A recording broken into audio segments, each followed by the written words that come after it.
광야로 이끄시는 성령님이라는 말씀의 제목으로 함께 은혜 받고자 합니다. 할렐루야. 살아계신 하나님을 만나고 그분과 교제하기 위해서 은혜의 보좌 앞에 나온 성도 여러분을 주님의 이름으로 축복합니다. 저는 여러분 각 사람이 거룩한 성령님과 만나고 거룩한 은혜를 경험하시기를 바랍니다. 그래서 이 기록된 말씀이 여러분의 삶의 레마, 즉 나타난 말씀으로 임하시기를 주님의 이름으로 축원합니다. 할렐루야. 여러분, 나무는 바람을 맞으면 맞을수록 뿌리가 튼튼해집니다. 그래야 바람을 견디고 이길 수 있기 때문입니다. 이처럼 오늘 본문에서는 자기 몸 하나 가눌 수 없는 연약한 나무가 아니라 모든 인간의 죄와 죽음과 사단의 세력을 무너뜨릴 만한 강한 나무, 구원의 주가 되시기 위해서 광야로 나가시는 예수님의 모습이 기록되어 있습니다. 그리고 이런 예수 그리스도의 모습은 시험과 고난의 바람이 끊이지 않는 세상을 사는 우리에게 중요한 영적 진리를 가르쳐 주십니다. 그럼 광야에 계신 예수님의 모습을 통해서 우리가 주목하고 깨달아야 할 진리가 무엇일까요? 첫째로, 광야는 성령의 붙들림을 체험하는 장소라는 겁니다. 요단강에서 세례를 받으시고 이는 내 사랑하는 아들이요 내 기뻐하는 자라 라고 인정을 받으신 예수님은요, 가장 먼저 광야로 나가셨어요. 본문 1절과 2절 말씀 보니까 예수께서 성령 충만함을 입어 요단강에서 돌아오사 광야에서 40일 동안 성령에게 이끌리시며 마귀에게 시험을 받으시더라. 아멘. 우리는 예수님께서 광야에서 시험을 받으신 것이 마귀에게 이끌려서 시험 받으셨다고 막연하게들 생각합니다. 누구에게? 마귀에게 이끌려서 시험을 받으셨다고 생각을 합니다. 그러나 오늘 본문을 보면요, 예수님을 광야로 인도하신 그 주체가 마귀가 아니라 성령님이심을 말씀합니다. 충만의 영으로 임하시는 성령의 인도하심을 따라서 시험의 광야로 들어가셨다는 거예요. 그런데 본문 말씀을 원어 성경으로 보면요, 동사의 시제가 과거형이 아니라 현재형으로 쓰여졌어요. 예수님의 시험 받으시는 것은 이미 과거에 끝났어요. 이미 과거에 끝났습니다. 그렇다면 시험을 받으셨다라고 과거형으로 써야 할 텐데 왜 현재형으로 기록한 것일까요? 그 이유는 광야로 나가는 일이 예수님뿐만이 아니라 2023년을 살아가는 우리의 삶도 여전히 일어나고 있기 때문이에요. 오늘날 우리도 내몰림을 경험합니다만, 내몰려요 막. 어떤 사람은 세상에 인해서 내몰림을 당하고 사단의 유혹을 따라서 죄의 자리로 내몰림을 받습니다. 그럼 사단이 우리를 내어모을 때 우리 삶에 나타난 일이 무엇일까요? 요한일서 2장 16절 말씀 보니까 이는 세상에 있는 모든 것이 육신의 정욕과 안목의 정욕, 이생의 자랑이니 다 아버지께로 온 것이 아니요 세상으로부터 온 것이라. 어디로부터 온 것이라? 세상으로부터 온 것이라. 아멘. 여러분, 사단은요, 우리를 육신의 정욕에 붙들려 살게 합니다. 종교 개혁자 칼빈이 말한 것처럼 인간의 마음은 악의 제조 공장과 같다고 했어요. 인간의 마음은 악의 제조 공장과 같다고 합니다. 맞습니다.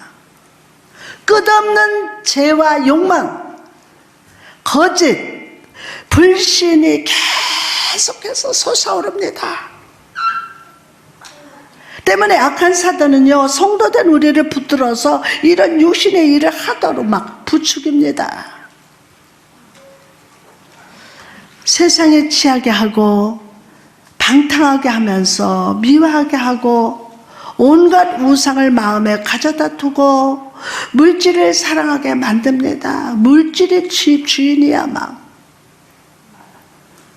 주일날 예배드리기 싫은 마음을 주고 갑작스러운 약속, 결혼식, 잔치집 같은 일이 생겨서 예배 빠지고 싶은 마음을 주기도 합니다. 여러분, 안목의 정력으로 붙들려고 하고, 여러분의 안목의 정력이 무엇입니까? 이것은 보는 데서 생기는 욕망이에요. 하와가 선악과를 본 것에서부터 제가 시작되었듯이 우리도 보면서 상상하고 결국 행동으로 나갑니다. 자꾸 보니까 갖고 싶고 만지고 싶고 먹고 싶어 하지는 것입니다. 죄의 쓴물을 단물이라고 착각하고 있습니다. 뿐만 아니라 이생의 자랑으로 우리를 붙들려고 합니다. 여기서 이생이라는 말은 헬라어로 비오스라고 하는데 이것은 육신의 생명을 의미합니다. 우리가 성도라면, 여러분이 하나님의 자녀라면 예수 그리스도 십자가로 말미암아 구원받은 영적인 생명을 나타내면서 살아야 하는데, 영적인 생명을 나타내면서 살아가야 하는데, 이 생의 자랑에 매여 있는 사람은요, 영적인 생명이 아니라 육신의 생명, 현재 나의 모습을 보여주고 싶은 허영심에 붙들려 삽니다. 나의 재물, 명예, 소유를 자랑합니다. 남에게 인정받고 싶고 나를 드러내서 다른 사람보다 더 높은 위치에 있음을 화금받으려고 합니다. 여러분, 그러나 이런 자랑은요, 여러분의 영혼을 사로잡는 족쇄가 됩니다. 내가 높아지는 것 같으나 결국 내 영혼은요, 마귀에게 사로잡혀서 어떤 생명의 능력도 발견할 수 없는 빈 껍데기의 삶이 될 뿐이에요. 무섭죠. 몇 년 전에 휴식을 위해서 산에 올라간 적이 있습니다. 그 산 위에 유명한 폭포가 있어서 저는 그 폭포를 보기 위해서 힘을 다해서 올라갔습니다. 그러나 그 폭포에 도착했을 때 저를 맞이한 것은 아름다운 폭포 물살이 아니라 물 한 방울 없는 빈 골짜기였어요. 저는 이 빈 폭포를 보면서 저를 돌아보고 오늘을 사는 성도들을 한번 생각해 보았습니다. 나는 목사인데 목사로서 내면이 생명으로, 성령으로 충만해 있는가? 그리스도인으로서 이 세상 속에 생명의 생수를 공급하고 있는가? 그러나 진정 복 있는 사람은요, 악인들의 길을 따르지 아니하며 죄인들의 길에 서지 아니하며 오만한 자들 자리에 앉지 않습니다. 오히려 성령의 붙들림을 받아서 성령의 인도하심을 따라 살아가는 사람이 진정 복 있는 사람임을 믿으시기 바랍니다. 그럼 성령의 붙들림 받은 사람은 어떤 사람입니까? 바로 성령 안에서 묵상하는 시간을 기뻐하는 사람이에요. 예수께서 1장 24절에 보니까 생물들이 갈 때에 내가 그 날개 소리를 들으니 많은 물소리도 같으며 전능자의 음성과도 같으며 떠드는 소리 곧 군대의 소리와도 같도다. 그 생물이 설 때에 그 날개를 내렸더라. 이 말씀은 예스겔이 하나님의 영광을 본 장면인데 행동할 때는 날개를 펴서 비상하고 물소리와 전능자의 음성이 그때 들려옵니다. 그러나 쉴 때는 날개를 탁 접고 침묵합니다. 그때 위로부터 음성이 들려옵니다. 여러분, 이처럼 성령에 붙들려 사는 사람은 날개를 필 때와 접어야 할 때를 압니다. 믿음의 날개를 활짝 펴서 하나님의 영광 위해서 모든 사람들 앞에서 비상하는 삶도 살다가도 때때로 믿음의 날개를 딱 접고 위로부터 들려지는 하나님의 음성을 듣기 위해서 침묵하며 기다립니다. 조용히 말씀을 묵상하며 침묵하고 내 계획과 생각을 내려놓기 전에 손과 마음에 쥐었던 것을 내려놓는 시간이 바로 듣는 시간, 날개를 접는 시간이라는 거예요. 이런 날개를 접는 침묵이 있을 때 위로부터 성령이 임하시고 그분이 우리를 가르쳐 주실 것입니다. 깨끗게 하시고 위로하시면서 바로잡아 주심을 경험할 수 있는 좋은 시간입니다. 믿으시면 아멘. 그러면 예수님을 보시기 바랍니다. 하나님심에도 모든 것이 주님의 권세 아래 있음에도 지금 주님은 전능의 날개를 딱 접으시고 광야에서 성령 충만을 구하고 계시지 않으셨습니까? 광야에서. 여러분, 인생의 광야에서 여러분이 해야 할 일은 날개 접는 거예요. 나를 붙드시는 성령의 인도하심을 갈망하면서 침묵함으로 위로부터 들려오는 음성을 들어야 될 줄 믿습니다. 이게 중요합니다. 초대교회 성도들을 보시기 바랍니다. 로마 황제의 극심한 핍박과 환난 속에서 그들이 한 일이 무엇이었습니까? 사도행전 9장 31절 말씀 보니까 온 유대와 갈릴리와 사마리아 교회가 편안하여 든든히 서가고 주를 경외함과 성령 의로로 진행하여 수가 더 많아진지라. 계속되는 환난과 고난과 절망 속에서도 교회는 더욱 편안했고 든든히 서 있었습니다. 어떻게 이런 일이 가능했던 것일까요? 그것은 그들이 자기들의 날개를 접고 주를 경외함으로 위에서 들려오는 주의 음성을 기다렸기 때문이에요. 나의 모든 의지가 달아나고 끊어질 때, 사랑하는 사람이 나를 떠날 때 위로부터 임하시는 성령의 위로가 일하시기 때문에 고난 속에서도 핍박 속에서도 교회는 편안하고 든든히 서 있을 수 있습니다. 여러분, 오늘 내 생각, 내 방법, 내 모든 것을 내려놓고 주를 경외함으로 위로부터 오는 은혜를 구합시다. 그럴 때 어떤 고난의 파도 속에서도 여러분의 삶과 영혼은 편안할 줄 믿습니다. 성령에 붙들어 주시는 역사를 인해서 든든하게 서 있을 수 있음을 믿으시기 바랍니다. 내 평생에 가는 길 순탄하여 늘 잔잔한 강 같든지 큰 풍파로 무섭고 어렵던지 나의 영혼은 늘 편하다. 내 영혼 편안해. 내 영혼 편안해. 내 영혼 편안해. 할렐루야. 자, 두 번째로 광야는 온전한 성숙을 체험하는 장소입니다. 여러분, 광야하면 어떤 이미지가 떠오르십니까? 광야. 어떤 이미지가 떠올라요?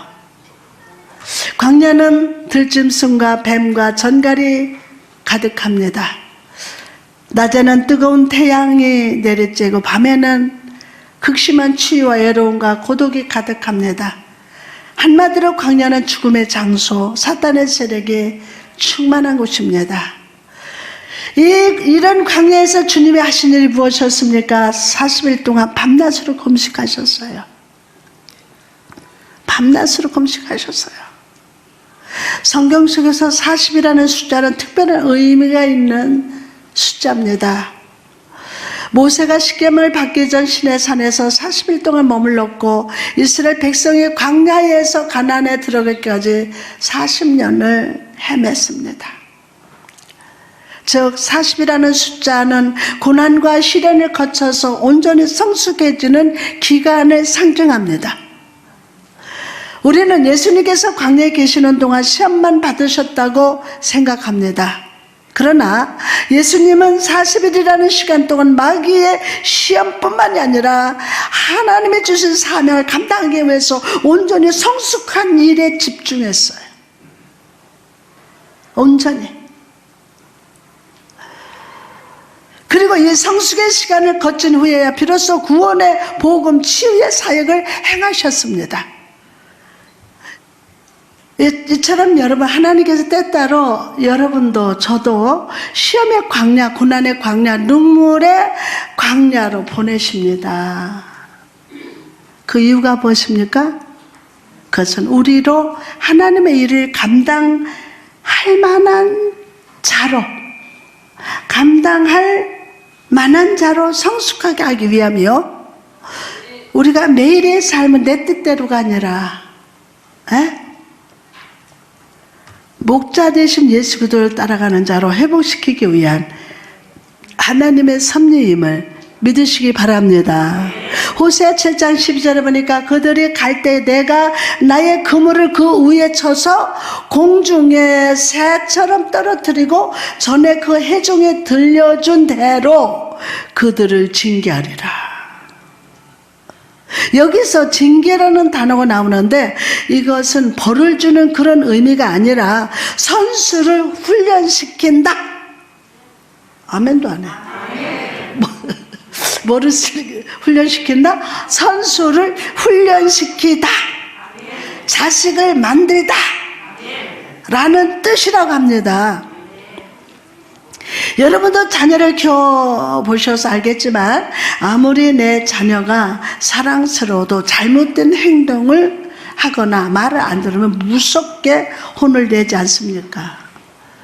이처럼 하나님은요, 우리를 사랑하시기 때문에 주의 자녀로 만들기 원하시기 때문에 때때로 우리를 광야로 보내십니다.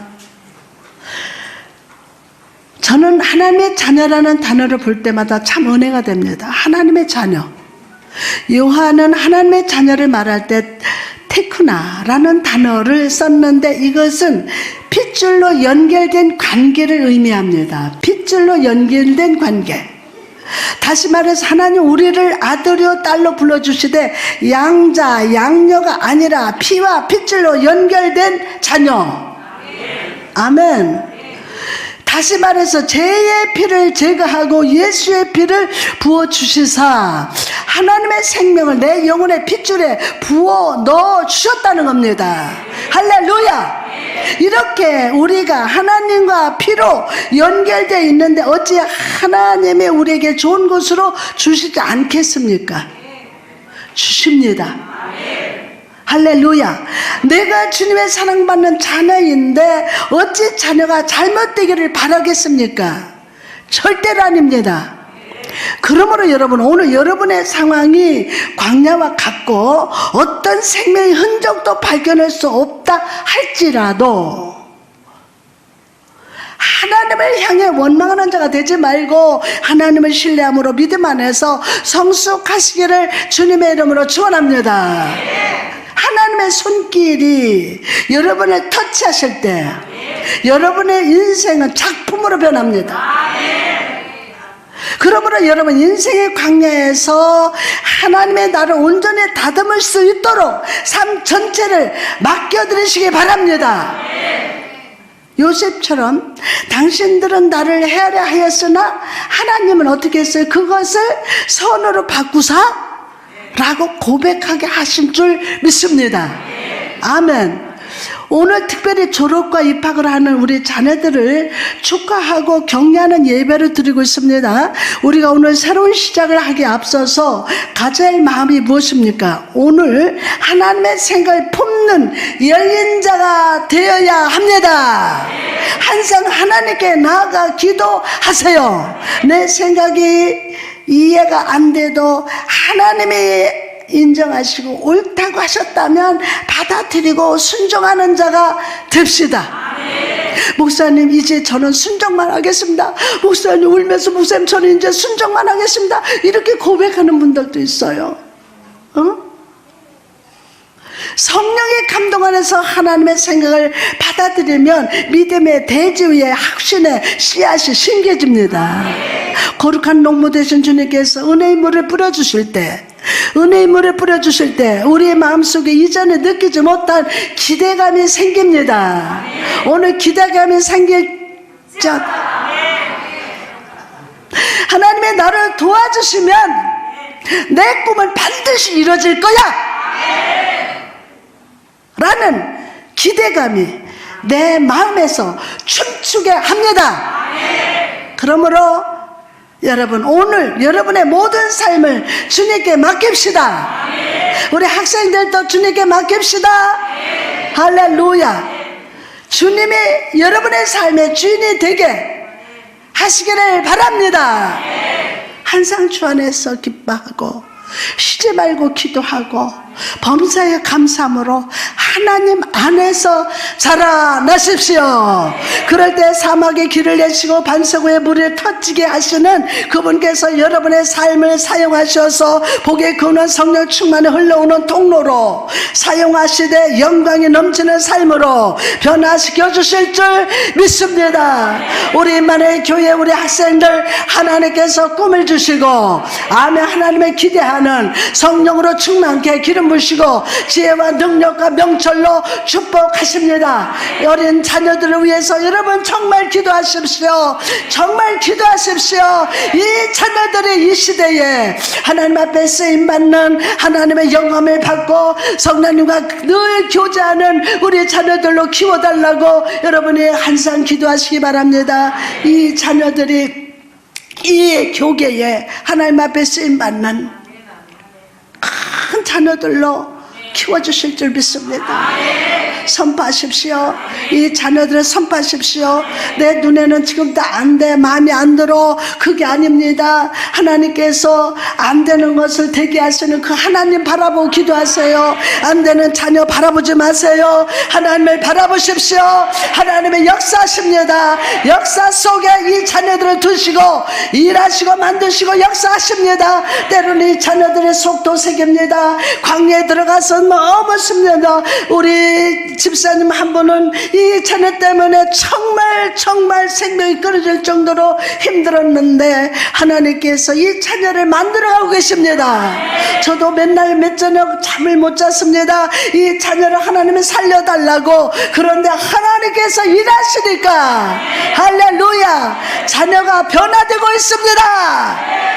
낙심하지 마십시오. 이 자녀들은 성령 안에서 성령으로 자라고 죄와 능력으로 축복하십니다. 그래서 복의 근원 성령 충만에 흘러오는 통로로 사용하시되 영광이 넘치는 삶으로 변화시킬 줄 믿습니다.